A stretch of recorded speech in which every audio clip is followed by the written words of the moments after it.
Praise the Lord. Greetings to you, the matchless name of our Lord and Savior Jesus Christ. It's a great privilege to share the word of God. ప్రభు అయిన యేసుక్రీస్తు నామమున మీ అందరికీ శుభములు తెలియజేస్తున్నాను. ఇవాళ birthdays and wedding days celebrate చేసుకునే వారందరికీ కూడా I wish you many more happy returns of the day. Now we will read Bible in English. The Gospel according to St. Matthew, chapter 11, verse 28. Come to me, all you who are labor and heavy laden, and I will give you rest. Amen. మత్తయి రాసినటువంటి సువార్త 11వ అధ్యాయము 28వ వచనాన్ని చదువుతున్నాను. దయచేసి ఆలకిస్తాం. ప్రయాసపడి భారం మోయిచున్న సమస్త జనులారా నా యొద్దకు రండి, నేను మీకు విశ్రాంతి కలుగజేసేదను. ప్రార్థించుకుందాం. సర్వశక్తి కృపా కనికర గల మా ప్రియ పరలోకపు తండ్రి, నాయన నీ భారం నా పైన వేయమని వాగ్దానం చేసిన దేవా, నీ యొక్క వాక్యంను మేము ధ్యానించుకొనిచుండగా దివ్యమైన పరలోకము మీరు మాకు దయచేయమని అడుగుచున్నాం. నీ యొక్క వాక్యం బయలు వెళ్ళుచుండగా నీ యొక్క కార్యములు జరిగించమని యేసయ్య అత్యున్నతమైన నామమున అడుగుచున్నాము తండ్రి. ఆమేన్. ఇక్కడ మనం చూసినట్లయితే ప్రభువైన యేసుక్రీస్తు వారు ఈ లోకంలో ఉన్నప్పుడు ఇక్కడ చెప్తున్నాడు అనమాట. ప్రయాసపడి భారం మోయిచున్న సమస్త జనులారా అని అంటున్నాడు. Come unto me all the labour and worried అని చూస్తున్నాం. నా యొద్దకు రండి, నేను మీకు విశ్రాంతి చేయుదును. I will give you rest అని అంటున్నాడు అనమాట. యూజువల్గా ఈ లోకంలో మనం చూసినట్లయితే ఎంతో భారము ప్రతి మనిషి భుజముల మీద వేయబడింది. మనము యెషయా గ్రంథంలో చూసినట్లయితే మీకు కుమారుడు అనుగ్రహింపబడును, అతని భుజముల మీద రాజ్య భారముండును అని ప్రవచనం మనం విన్నాం. అదేవిధంగా ప్రభువైనటువంటి యేసుక్రీస్తు వారు ఆయన మన యొక్క భారాన్ని ఆయన మీద వేయమని చెప్తున్నారు అనమాట. మన బ్రతుకులో మన యొక్క జీవితంలో కూడా చూసినట్లయితే ప్రతి ఒక్కరికి భారము కలిగి ఉంటారనమాట. అనగా ఎంత చెట్టుకు అంత గాలి మనము ఒక నానుడి వింటూ ఉంటాం. ప్రతి ఒక్కరూ వారి యొక్క జీవితంలో వారికి తగ్గటువంటి రెస్పాన్సిబిలిటీస్ ఉంటాయి. ఇప్పుడు మనము ఎల్కేజీ పిల్లలు తీసుకున్నట్లయితే వారికి ఏముంటుంది అని మనం అనుకోవచ్చు. కానీ వాళ్ళు భోంచేయాలి టైంకి, టీచర్ చెప్పిన హోంవర్క్ చేయాలి, తర్వాత పడుకోవాలి టైంకి, స్కూల్కి వెళ్ళాలి, వాళ్ళకు తగ్గ భారం వాళ్ళకు ఉంటుంది. అదే ఇంకా స్కూల్ పిల్లలకి హోంవర్క్, తర్వాత క్లాస్ రూమ్లో టీచర్ చెప్పే లెసన్స్ వాళ్ళు విని ఎగ్జామ్స్ రాసి, అదేవిధంగా హై స్కూల్ కాలేజ్ స్టూడెంట్స్ కూడా మనం చూస్తూ ఉంటాం. అదేవిధంగా స్టడీస్ అయిపోగానే ఇంకా కోర్సెస్కి వెళ్తూ ఉంటారు, ట్రైనింగ్ అని కూడా మనం అనొచ్చు. దాని తర్వాత జాబ్స్ కోసం, తర్వాత వాళ్ళకి సెటిల్మెంట్, వాళ్ళ యొక్క మ్యారేజెస్ అయితేనేమి, తర్వాత వాళ్ళ లైఫ్ తిరిగి రీసైకిల్ స్టార్ట్ చేయడంలో కూడా మనం చూస్తూ ఉంటాం. అదేవిధంగా ఓల్డ్ పీపుల్కి కూడా వారి యొక్క హెల్త్ కండిషన్స్ బాగుండాలని, వారి పిల్లలు బాగుండాలని, వాళ్ళ రిలేటివ్స్ బాగుండాలని, వాళ్ళ ఫ్రెండ్స్ బాగుండాలని కూడా వారు భారం కలిగి ఉంటారు. కొంతమందిని మనం చూసినట్లయితే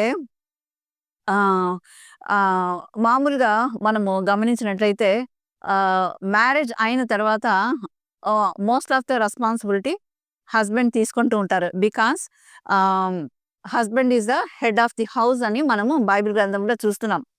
అయితే కొంతమంది ఎలా ఉంటారంటే మ్యారేజ్ చేసుకున్న తర్వాత చివరి వరకు ఫ్యామిలీని లీడ్ చేస్తూ ఆ భారం మోస్తూ వారు కొనసాగిస్తూ ఉంటారు. కొంతమంది ఆ యొక్క భారాన్ని మోయలేకుండా మధ్యలోనే విరమించుకుంటూ ఉంటారు. వాళ్ళు ఫ్యామిలీని డిపార్ట్ అయిపోయి, ఒక విధంగా చెప్పాలంటే కొంతమంది సన్యాసుల్లో కూడా చేరిపోతూ ఉంటారు. ఎందుకంటే ఒక నానుడి మనం వింటూ ఉంటాం, సాగరాన్నైనా ఈదవచ్చు కానీ సంసారాన్ని ఈదలేము. ఎందుకంటే అంత రెస్పాన్సిబిలిటీస్, అంత భారం ఉంటుంది అనమాట. మరికొంతమంది మ్యారేజ్ అయిన కొత్తలోనే డ్రాప్ అయిపోతూ ఉంటారు. ఎందుకంటే చాలా రెస్పాన్సిబిలిటీస్కి వాళ్ళు చాలా భయపడుతూ ఉంటారు అనమాట. అయితే ప్రభువైనటువంటి యేసుక్రీస్తు వారు అంటున్నారు, ప్రయాసపడి భారం మోయి సమస్తమైన వాళ్ళరా నా యొద్దకు రండి, నేను మీకు విశ్రాంతిని కలుగజేస్తానని అంటున్నాడు అనమాట. కనుక ఈ లోకంలో ప్రతి నిమిషము మనం అడుగడుగునా చూసుకున్నట్లయితే రెస్పాన్సిబిలిటీస్‌తో కూడా కలిపి మోసాలు గూడా అదే విధంగా ఉన్నాయి.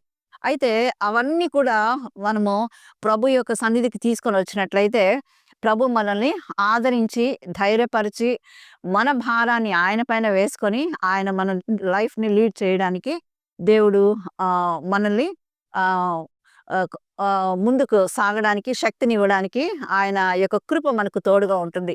ఒక చిన్న ఎగ్జాంపుల్ నేను చెప్పాలనుకుంటున్నాను. యూజువల్‌గా ఆహ్, ఒక మామూలుగా స్ట్రీట్‌లో ఉన్నటువంటి మనిషి అంటే హోమ్‌లెస్ మ్యాన్ ఆహ్, స్ట్రీట్‌లో వెళ్తూ ఉన్నాడనమాట. అయితే ఎవరి దగ్గరికి వెళ్లి ఆచించినా, లేకపోతే భిక్షమెత్తినా, లేకపోతే అడుక్కున్నా గూడా వారందరూ అతనికి దూరం అయిపోతున్నారు.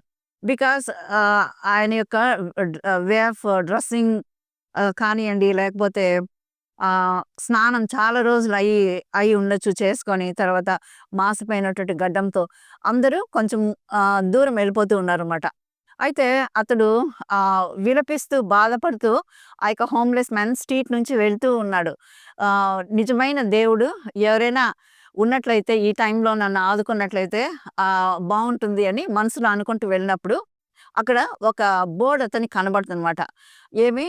ఏమని ఉంటుందంటే ఆహ్, ఇదే వర్డ్, ప్రయాసపడి భారం మోయిచిన వార్లారా, సమస్తమైన వార్లారా నా యొద్దకు రండి, నేను మీకు విశ్రాంతి కలుగజేస్తానని ఒక బోర్డ్. తర్వాత ఆ బోర్డ్ గుండా అతడు వెళ్తాడు. లోపలికి వెళ్ళినప్పుడు ఒక మంచి సాంగ్స్ వినబడుతుంటాయి. అది ఒక చర్చ్ అన్నమాట. అప్పుడు అక్కడున్నటువంటి చర్చ్‌లో అతడు ఆ యొక్క ఆహ్, ప్రశాంతమైనటువంటి వాతావరణంలో కూర్చుంటాడు. కూర్చొని కాసేపు దేవుని యొక్క ఆహ్, ఆ యొక్క పాటలు విన్నప్పుడు అక్కడున్నటువంటి చర్చ్ పీపుల్ అంతా రావడం జరుగుతుంది. ఆ యొక్క మిషనరీస్ అతని దగ్గరికొచ్చి అతన్ని ఒక అనాథ ఆశ్రమంలో గూడా చేర్చి అతన్ని దేవుని మాటలతో ఆదరిస్తూ ఉంటారు. అప్పుడు అతడు నిజమైనటువంటి ప్రేమ యేసు ప్రభు దగ్గర ఉందని తెలుసుకుంటాడు. కారణం ఏమంటే ఎవరి దగ్గరికి అతడు వెళ్ళినా గూడా అందరూ అతన్ని దూరం పెట్టేసినప్పుడు ప్రయాసపడి భారం మోయు వారలారా నా యొద్దకు రండి, come unto me I will give you rest అని ఆ యొక్క వాక్యాన్ని అతడు జ్ఞాపకం చేసుకొని దేవునికి కృతజ్ఞత కలిగి జీవించి తన యొక్క బ్రతుకంతా గూడా అక్కడ దేవుని యొక్క పిల్లల మధ్యన, దేవుని యొక్క ఆవరణంలో అతడు గడపడానికి ఇష్టపడతాడనమాట. ఈరోజు మన బ్రతుకు ఎటువంటి కష్టంలో ఉన్నప్పటికీ, ఎటువంటి భారంతో మనం నిండుకున్నప్పటికీ, ఎటువంటి బర్డెన్స్ లేక రెస్పాన్సిబిలిటీస్‌తో మనం ఉన్నప్పటికీ కూడా ప్రభువైనటువంటి యేసుక్రీస్తు అంటున్నారు, come unto me I will give you rest అని పిలుస్తున్నాడు. నా యొద్దకు రండి, నేను మీకు విశ్రాంతి కలుగజేస్తానని.